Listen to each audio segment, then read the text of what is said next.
જો આરટીઓ નો નવો નિયમ આવ્યો છે, હેલ્મેટ પહેરવી હવે કમ્પલસરી છે. ભયંકર મોટો ફાઇન થશે નહીં પહેરો તો. અને છોકરો હોય કે છોકરી, નિયમ સરખો જ છે. આવું તો યાર બહુ વાર નિયમ આવ્યો અને પછી ઠંડો થઈ ગયો. આખર તારીખ છે ભાઈ. જો પેલો ટાર્ગેટ પૂરો કરવો છે ને એ લોકોને, તો રસ્તામાં એકે વાર જલાયો ને તો બધા નિયમો બતાડી દેશે 1 મિનિટમાં. એટલે છોકરીઓ માટે પણ કમ્પલસરી? ત્યાં હું તો છોકરીઓ માટે અલગ નિયમ હોય એમ. તો મારે લગભગ બધી સાડીઓ અને ડ્રેસીસના કલર જોઈને 25 થી 30 જુદી જુદી હેલ્મેટ લેવી પડશે. કઈ સાડી સાથે કઈ મેચિંગની હેલ્મેટ લેવાની એ બધું નક્કી કર.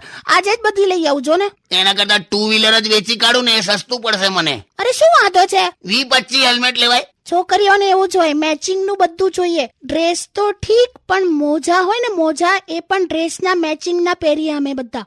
બોલો, અને અમે મોજા સૂંઘીને નક્કી કરીએ કે આજે ફરી પહેરાય એવા છે કે ધોવા નાખી દઈએ. હટ,